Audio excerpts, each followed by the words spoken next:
అదే RTV app వార్తల్ని క్షణాల్లో చదివే అవకాశం ఉంటుంది. ఒక న్యూస్ పేపర్, ఒక టెలివిజన్ ఛానల్ మీ చేతుల్లో ఎప్పుడూ ఉంటాయి. నైరుతి బంగాళాఖాతంలో ఏర్పడిన అల్పపీడనం అంటే ఆగ్నేయ బంగాళాఖాతం నుంచి నైరుతి బంగాళాఖాతం మీదుగా ఇప్పుడు ఉత్తరం వైపుగా కదులుతోంది. బంగాళాఖాతంలో ఈ అల్పపీడనం ప్రస్తుతం ఎక్కడ ఉంది, మరి ముఖ్యంగా ఆంధ్రప్రదేశ్ కి సంబంధించి ఇబ్బందికరంగా మారబోతోందా, ఏం జరుగుతోంది డీటెయిల్ గా చూసే ప్రయత్నం చేద్దాం. Here it is on the screens of RTV. Big breaking news కింద చూస్తున్నారు. ఇప్పుడు బంగాళాఖాతంలో ఏర్పడిన అల్పపీడనం అది కొనసాగుతోంది. మరి ముఖ్యంగా ఆగ్నేయ బంగాళాఖాతం నుంచి ఇటు నైరుతి బంగాళాఖాతం ఇప్పుడు ఉత్తర వైపుగా వెళుతోంది. ఈ నేపథ్యంలో ఉత్తరాంధ్రకు సంబంధించి భారీ వర్ష సూచన జారీ చేస్తోంది వాతావరణ శాఖ. మరి ముఖ్యంగా విశాఖపట్నంతో పాటు మరికొన్ని జిల్లాలకు, విశాఖపట్నం, విజయనగరం, శ్రీకాకుళంతో పాటు మరికొన్ని జిల్లాలకు భారీ వర్ష సూచన జారీ చేస్తుంది వాతావరణ శాఖ. ఎల్లో అలర్ట్ ని జారీ చేస్తుంది. దానికి సంబంధించిన బిగ్ బ్రేకింగ్ న్యూస్ చూస్తున్నారు. ఒకసారి వాతావరణ శాఖ ఇచ్చిన రిపోర్ట్ నేను మీకు చూపించే ప్రయత్నం చేస్తాను. ఆ తర్వాత డీటెయిల్ గా వెళ్లే ప్రయత్నం చేద్దాం. Here it is on the screens of RTV. ఇప్పటికే సముద్రం అల్లకల్లోలంగా మారిన పరిస్థితి మీరు చూడొచ్చు. Well marked low pressure area over south in fact over west central joining. ఇక్కడ బంగాళాఖాతానికి సంబంధించి అల్పపీడనం కాస్త ఇప్పుడు concentrate into a depression over west central Bay of Bengal during next 12 hours. వచ్చే 12 గంటలు కూడా బంగాళాఖాతంలో ఇది డిప్రెషన్ గా అంటే వాయుగుండంగా కంటిన్యూ అవకాశం ఉంది అంటూ కూడా ఇక్కడ తెలుస్తోంది. సో ఈ నేపథ్యంలో ఎటువంటి అలర్ట్స్ ఇచ్చిందో ఒకసారి చూసే ప్రయత్నం చేద్దాం. ఆంధ్రప్రదేశ్ కి సంబంధించి ఎల్లో అలర్ట్ జారీ చేసింది. ఈ నేపథ్యంలో ఏ వెల్ మార్క్డ్ ఏరియా లో ప్రెషర్ ఇక్కడ మీరు చూస్తే కనుక బంగాళాఖాతంలో ఇది the system is likely to continue to move nearly northwards and concentrate into a depression over west central bay of bengal అంటూ చెబుతూనే వచ్చే 12 గంటల్లో ఇది వాయుగుండంగా అక్కడ మారే అవకాశం ఉంది. కాన్సన్ట్రేట్ అంటే అక్కడ ఉండే అవకాశం ఉంది అంటూ కూడా చెబుతూనే దాంతోపాటు ఇటు నార్త్వర్డ్స్ అంటే పశ్చిమ వాయువు దిశగా కదిలే అవకాశం ఉంది.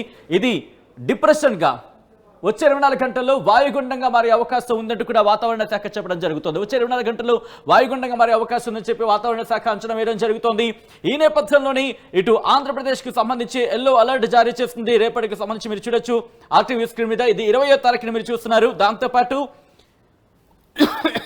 21ని అంటే రేపటికి సంబంధించి మీరు చూస్తే కనుక నార్మల్గా ఉండే అవకాశమే కనిపిస్తోంది. సో ఈ నేపథ్యంలో ఈరోజు ఇంకా కంటిన్యూ అవుతోంది. విజువల్స్ మీరు చూస్తున్నారు. ప్రస్తుతానికి 20వ తారీఖున ఎటువంటి సినారియో ఉంటుందనేది. సో ఈ నేపథ్యంలోని డిస్ట్రిక్ట్ వైజ్ గా రిపోర్ట్ ఇవ్వడం జరిగింది. ఎటువంటి సినారియో ఉండబోతుందనేది ఆర్టీవీ స్క్రీన్ మీద చూస్తున్నారు. శ్రీకాకుళం, పార్వతీపురం, విజయనగరం, విశాఖపట్నం ఈ జిల్లాలకు, అలాగే అల్లూరి సీతారామరాజు, అనకాపల్లి, కాకినాడ వరకు కూడా హెవీ రెయిన్ఫాల్ భారీ వర్షాలు ఉంటాయని చెబుతోంది. దాంతోపాటు గంటకు 40 నుంచి 60 కిలోమీటర్ల వేగంతో ఈదురుగాలులతో కూడిన వర్షాలు కురిసే అవకాశం ఉంది భారత వాతావరణ శాఖ చెబుతోంది. ఆ తర్వాత ఇటు ఈస్ట్ గోదావరి విషయం పక్కన పెడితే యానాంకి సంబంధించి కూడా భారీ వర్షాలు అంటోంది. ఈస్ట్ గోదావరికి వర్షాలు ఉంటాయి. 40 నుంచి 60 కిలోమీటర్ల వేగంతో గాలులు వీస్తాయంటూ చెబుతూనే అలాగే ఇక్కడ అంబేద్కర్ కోనసీమ, ఏలూరు, వెస్ట్ గోదావరి, ఎన్టీఆర్ డిస్ట్రిక్ట్, కృష్ణా, పల్నాడు, గుంటూరు, బాపట్ల, ప్రకాశం, నెల్లూరు వరకు చూసుకుంటే కనుక సాధారణంగా వర్షాలు ఉంటూ ఉంటాయి. గంటకి 40 నుంచి 50 కిలోమీటర్ల వేగంతో గాలులు, కొన్ని సందర్భాల్లో 60 కిలోమీటర్ల వేగంతో ఈదురుగాలులతో కూడిన వర్షాలు కొన్ని చోట్ల కురిసే అవకాశం ఉందని భారత వాతావరణ శాఖ చెబుతోంది. ఒకసారి ఆ డైరెక్షన్ చూపించే ప్రయత్నం చేస్తాను మీకు. మీరు చూడొచ్చు ప్రస్తుతం ఇదిగోండి బంగాళాఖాతం. ఇది బంగాళాఖాతంలో ఏర్పడిన అల్పపీడనం డైరెక్షన్ మీరు చూస్తున్నారు. నైరుతి బంగాళాఖాతం నుంచి ఇటు కాస్త పశ్చిమ వాయు దిశగా వెళ్ళింది. తర్వాత ఉత్తరం వైపు వెళుతున్న సిచ్యువేషన్ మీరు చూస్తున్నారు. ఇదిగో ఇక్కడ ఈ నేపథ్యంలో ఎప్పటికిది కాస్త డైరెక్షన్ మార్చుకుంది. ఇది ఇటు ఉత్తరం వైపు వెళుతోంది. ఈ నేపథ్యంలో ఉత్తరాంధ్ర మీద దీని ఇంపాక్ట్ చూపిస్తోంది. ఇది మరింత బలపడే అవకాశం ఉంది అనేది ఇక్కడ జరుగుతున్న చర్చ. అయితే వాయుగుండంగా మారినప్పటికీ కూడా సముద్రంలోని మాక్సిమం వర్షపాతం అంతా కూడా సముద్రం మీద ఉండబోతోంది. కానీ దీని ఇంపాక్ట్ ఇటు ఉత్తరాంధ్ర మీద, ఇటు విశాఖపట్నంతో పాటు మీరు గమనిస్తే ఇదిగోండి ఇప్పటికే విశాఖపట్నం, విజయనగరం, బొబ్బిలి ఆ ప్రాంతాల్లో వర్షం కురుస్తున్నట్టుగా మనకు అర్థమవుతోంది. ఈ నేపథ్యంలో ఎటువంటి సినారియో ఉండబోతోంది అనేది ఒకసారి చూసే ప్రయత్నం చేద్దాం. ఈ నేపథ్యంలో నేను ప్లే చేస్తున్నాను. సో చూద్దాం రేపు ఎటువంటి సినారియో ఉండబోతుంది అనేది. ఎస్, దాదాపుగా ఈరోజు సాయంత్రం 8 గంటలు అంటే రాత్రి 8 గంటలు 9 గంటల తర్వాత కాస్త తగ్గుముఖం పట్టే అవకాశం ఉంది. రేపటి నుంచి చూసుకుంటే కాస్త క్లియర్ స్కై ఉండే అవకాశం ఉందనే భావించవచ్చు. పెద్దగా వర్షాలు ఉండకపోవచ్చు, ఉన్న చెదురుముదురు వర్షాలు ఉంటాయి. తేలికపాటి నుంచి మోస్తరు జల్లులు కురిసే అవకాశం ఉందనే చెప్పుకోవాలి. కానీ మీరు గమనిస్తే కనుక ఇది వాయుగుండంగా మారినప్పటికీ కూడా ఇక్కడ గమనిస్తే మీరు వాయుగుండంగా మారినప్పటికీ కూడా ఓకే ఎస్ ఓకే ఇదిగోండి వాయుగుండంగా మారినప్పటికీ కూడా దీని ప్రభావం అంతా కూడా ఇటు బంగాళాఖాతంలోనే ఉంది. ఇదంతా బంగాళాఖాతంలోనే కనిపిస్తోంది తప్ప పెద్దగా మనకి ఆంధ్రప్రదేశ్ మీద ఇంపాక్ట్ లేదనే చెప్పుకోవాలి. ఇది వాయుగుండంగా మారుతోంది, ఇంటెన్సిఫై అవుతోంది రేపు. కానీ ఈ వాయుగుండంగా మారినప్పటికీ కూడా బంగాళాఖాతంలోని దీని సిచ్యువేషన్ అంతా బంగాళాఖాతంలోనే ఉంటుంది. ఆ తర్వాత ఇంపాక్ట్ ఇటు ఒడిస్సా మీద ఉంది. ఉత్తరాంధ్రకు సంబంధించిన కొన్ని జిల్లాలతో పాటు ఒడిస్సా మీద దీని ప్రభావం మనకి కనిపిస్తోంది. కానీ వర్షం అంతా కూడా దాదాపుగా బంగాళాఖాతంలో సముద్రంలోనే ఉండే అవకాశం ఉంది అనేది మనకి అర్థమవుతుంది.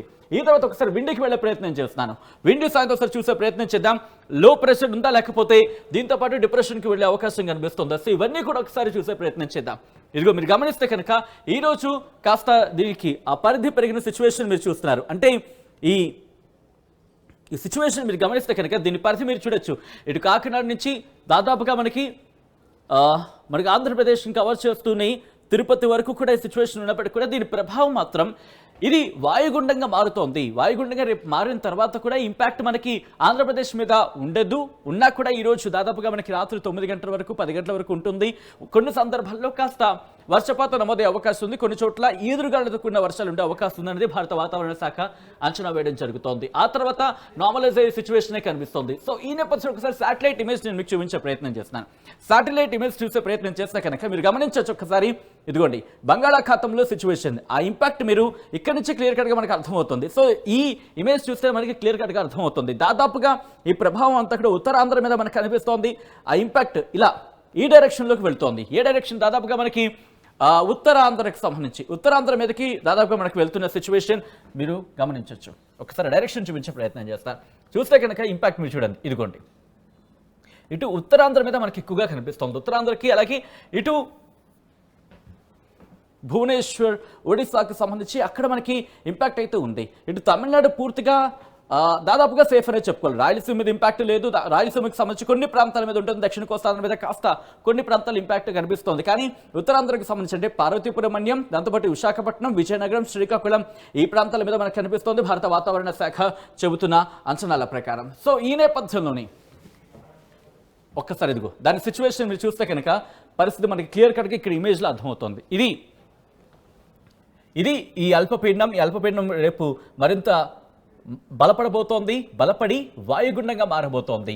కానీ వాయుగుండంగా మారిన బంగాళాఖాతంలో దీని ప్రభావం ఉంటుంది తప్ప ఇటు మన ఆంధ్రప్రదేశ్కి సంబంధించి పెద్దగా ఉండకపోవచ్చు. మరి ముఖ్యంగా ఉత్తరాంధ్ర మీద ఒకవేళ ఉన్నా ఈరోజు రాత్రి వరకు ఉంటుంది. కానీ రేపటికి బలపడుతోంది. బలపడిన తర్వాత అది దాదాపుగా ఇటు ఉత్తర దిశగానే పయనిస్తోంది. ఇటు పశ్చిమ వాయు దిశగా అనుకున్నారు, అంటే పశ్చిమ వాయు దిశగా అనుకున్నారు, కానీ ఉత్తర దిశగా ప్రయాణం చేస్తోంది. ఇది కాస్త ఇంకా టర్న్ తీసుకునే అవకాశం ఉంది అనేది మనకు అర్థమవుతుంది. సో ఈ నేపథ్యంలో ఒకసారి నేను జీవర్తికి వెళ్ళే ప్రయత్నం చేస్తున్నాను. సో ఇక్కడి నుంచి ఒకసారి చూసే ప్రయత్నం చేద్దాం ఎలా మారే అవకాశం ఉంది అనేది. మీరు గమనిస్తే కనుక ఇక్కడ ఇదిగోండి రేపు బలపడుతోంది. బలపడిన తర్వాత ఇది భువనేశ్వర్కి సంబంధించి అంటే ఇటు ఒడిశా మీద దీని ప్రభావం ఉండబోతోంది.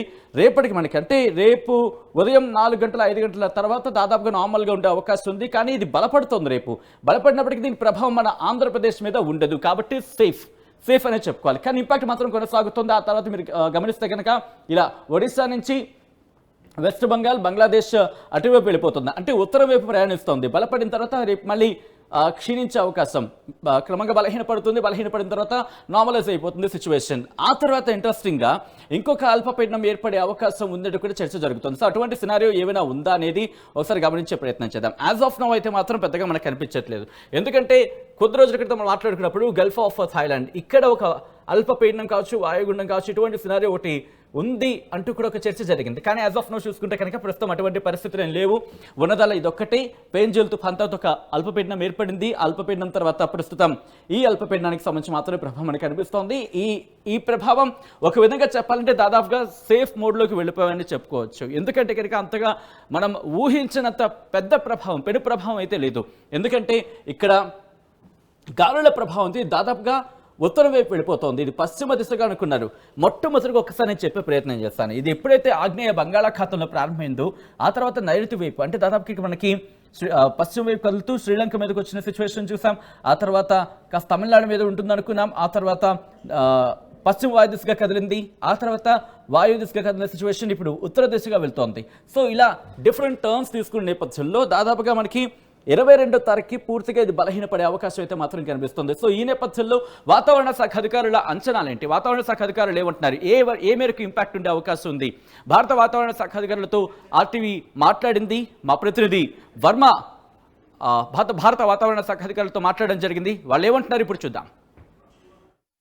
బంగాళాఖాతంలో ఏర్పడిన అల్పపీడనం వాయుగుండంగా మారుతున్న నేపథ్యంలో రానున్న రోజుల్లో వర్షాలు ఏ ప్రభావం చూపిస్తాయని చెప్పి విశాఖ వాతావరణం సీనియర్ అధికారి శ్రీనివాస్ గారు మనతో పాటు ఉన్నారు. సార్ చెప్పండి, ఏ విధంగా ఉంది రానున్న రోజుల్లో ఈ వాతావరణం ఏ విధంగా ఉండబోతుంది? ఇప్పుడు ఉన్నటువంటి ఈ తీవ్ర అల్పపీడనం ఇది west central Bay of Bengal మరియు దానికి దగ్గరలో ఉంటున్న south west Bay of Bengal అయితే కొనసాగుతోంది. ఇది రానున్నటువంటి 12 అవర్స్ పీరియడ్లో ఇది నియర్లీ నార్త్ వెస్ట్ డైరెక్షన్లో వెళ్తూ డిప్రెషన్గా ఇంటెన్సిఫై అవకాశం ఉంది. అదే మన ఇందులో చూస్తే ఇక్కడ ఇది నైరుతి బంగాళాఖాతం మరియు west central Bay of Bengal ఈ ప్రాంతంలో ఇప్పుడు సుమారు ఇక్కడ తీవ్ర అల్పపీడనంగా అయితే ప్రస్తుతం అయితే కంటిన్యూ అవుతుంది. ఇది నెక్స్ట్ 12 అవర్స్ పీరియడ్లో నియర్లీ నార్త్ వెస్ట్ డైరెక్షన్ అంటే ఆల్మోస్ట్ ఈ డైరెక్షన్లో వెళ్తూ ఈ డబ్ల్యూసీ బే ఆఫ్ బెంగాల్లో అంటే మన కోస్ట్కి దగ్గరలో ఉన్నటువంటి సముద్ర ప్రాంతం ఇది ఇక్కడ డిప్రెషన్గా ఇంటెన్సిఫై ఛాన్స్ ఉంది. ఫర్దర్గా ఇక్కడ నుంచి ఇది డిప్రెషన్గానే నార్త్ వెస్ట్ డైరెక్షన్ నుంచి నార్త్ ఈస్ట్ డైరెక్షన్ అంటే ఈ డైరెక్షన్ నుంచి ఈ డైరెక్షన్లోకి వెళ్ళే ఛాన్స్ అయితే ఉంది. దీనివల్ల ఏమవుతుందంటే మన కోస్ట్ కొంచెం పక్కకి వెళ్ళే అవకాశం ఉన్నట్టు కనిపిస్తుంది మనకి. ఈ పరిస్థితుల్లో ఇటు ఈ రోజు వరకు చూస్తే దీని యొక్క మ్యాక్సిమం ఇంపాక్ట్ ఇటు ఉత్తరాంధ్రలో ఉన్నటువంటి ప్రాంతాల్లోనూ కనిపించే ఛాన్స్ ఉంది. అలాగే మోడరేట్ రైన్స్ వరకు చూస్తే ఇటు ఉత్తరాంధ్రతో పాటు దక్షిణ కోస్తాలో కూడా అక్కడక్కడ మోస్తరు వర్షాలు అటువంటి చోట్ల ఉరుములతో కూడిన జల్లులు కూడా రావచ్చును. అలాగే ఈ భారీ వర్ష సూచన మటుకి ఉత్తరాంధ్రలో ఉన్నటువంటి ఇటు శ్రీకాకుళం నుంచి చూస్తే శ్రీకాకుళం, నెక్స్ట్ విజయనగరం, పార్తపురం, అన్యం, ఇటు అల్లూరు సీతారామరాజు, నెక్స్ట్ విశాఖపట్నం, అనకాపల్లి, కాకినాడ, యానం ఈ జిల్లాల వరకు భారీ వర్ష సూచన అయితే మనం ఇస్తున్నాం. ఈ రైన్ఫాల్ యాక్టివిటీ కానీ ఇంటెన్సిటీ కానీ క్రమేపీ రేపటి నుంచి తగ్గే అవకాశం ఉంది. అలాగే గాలి తీవ్రత కూడా మన కోస్ట్ తీరం వెంబడి ఎంటైర్ కోస్ట్ తీరం కూడా స్పీడ్స్ గంటకి 40 నుంచి 50 కిలోమీటర్ల వరకు వీస్తున్నాయి. అలాగే మ్యాక్సిమం 60 కిలోమీటర్స్ వరకు వెళ్ళే అవకాశం ఉంది. అలాగే ఫిషర్మెన్ కమ్యూనిటీ ఎవరిని కూడా వేటకు వెళ్ళదని చెప్తున్నాం. ముఖ్యంగా ఇటు డబ్ల్యూసీ బే ఆఫ్ బెంగాల్లోనే ఇది డిప్రెషన్గా మారే అవకాశం ఉంది. అంచేత ఆ ప్రాంతంలో ఎక్కువగా దీని యొక్క ఈ సిస్టమ్ యొక్క ప్రభావం ఎక్కువగా కనిపిస్తుంది. గాలుల రూపంలో కానీ అయితే అక్కడ జనరేట్ అయితే స్వెల్ వేవ్స్ కానీ లేకపోతే సీ రఫ్నెస్ కానీ ఆ ప్రాంతంలో ఎక్కువగా ఉంటుంది. అంచేత డబ్ల్యూసీ బేలో ఈ పరిస్థితుల్లో మత్స్యకారులు ఎవరిని కూడా వేట వెళ్ళదని చెప్తున్నాం. అలాగే నౌకాశ్రయాలు అందరికీ కూడా ఇటు రైట్ ఫ్రమ్ కళింగపట్నం నుంచి భీమునిపట్నం, విశాఖపట్నం, గంగవరం, విశాఖపట్నం, మచిలీపట్నం, కాకినాడ వీళ్ళందరికీ కూడా 3వ నెంబర్ ప్రమాద హెచ్చరిక ఎగరవేస్తుందిగా చెప్తున్నాం. సరే, ఈ వర్ష ప్రభావం ముందు చలి తీవ్రత ఎక్కువగా ఉంది. దీనివల్ల చలి తీవ్రత ఏ విధంగా ఉండబోతుంది? ఇప్పుడు లాస్ట్ 3 to 4 డేస్ నుంచి ఆల్మోస్ట్ మనకి ఈ లో ప్రెషర్ మనకి సౌత్ అండమాన్ సీలో ఏర్పడినప్పటి నుంచి కూడా క్రమేపీ తగ్గుతూ చలి తీవ్రత తగ్గుతోంది. అంటే నైట్ టెంపరేచర్స్ గ్రాడ్యువల్గా ఇంక్రీజ్ అవుతున్నాయి. ఇది ఫర్దర్గా ఒక 2 to 3 డేస్ కానీ 3 to 4 డేస్ వరకు కూడా కంటిన్యూ అయ్యే ఛాన్స్ ఉంటుంది. సరే, ఈ రైతులు ప్రధానంగా ఈ వరి విషయంలో ఆందోళన చెందే పరిస్థితి అయితే ఏర్పడింది. రైతులకు ఎలాంటి సూచన ఇస్తారు మీరు? ఇప్పుడు ఇది హార్వెస్టింగ్ స్టేజ్లో ఉన్నారు ఆల్మోస్ట్ చాలామంది. అలాగే స్టాండింగ్ క్రాప్స్ కనుక ఉన్న పరిస్థితులు అయితే ఒక 2 to 3 డేస్ వెయిట్ చేయవలసిందిగా చెప్తున్నాం. తర్వాత పరిస్థితులు సర్దుమణిగాక they can go for harvesting. సరే, మరి ఈ వర్ష ప్రభావం మరో ఎన్ని రోజులు ఉండబోతుంది? ఇది మ్యాక్సిమం ఈరోజు మనం ఎక్కువగా చూస్తాం. తర్వాత నుంచి గ్రాడ్యువల్గా క్రమేపీ తగ్గుతుంది. అయితే ఈ అల్పపీడనం వాయుగుండంగా మారబోతున్న నేపథ్యంలో అయితే మరో 2 రోజులు ఈ వర్ష ప్రభావం అయితే ఉంటుంది. మత్స్యకారులు ఎవరికో వేటకు వెళ్ళొద్దని చెప్పి, అలాగే అన్ని పోర్టులకు 3వ నెంబర్ ప్రమాద హెచ్చరిక అయితే జారీ చేశాము. అలాగే ఈ చలి తీవ్రత కూడా తగ్గుతుంది ఈ ప్రభావం వల్ల అని చెప్పి విశాఖ వాతావరణం సీనియర్ అధికారి కేవీఎస్ శ్రీనివాస్ అయితే తెలియజేస్తున్నారు. కెమెరామెన్ అజయ్తో శివరామకృష్ణ టీవీ విశాఖపట్నం నుంచి. మరిన్ని వీడియోస్ కోసం ఛానల్ ని సబ్స్క్రైబ్ చేయండి. లేటెస్ట్ అప్డేట్స్ కోసం వాట్సాప్ ఛానల్ ని ఫాలో చేయండి. అండ్ లింక్ డిస్క్రిప్షన్ లో ఉంది.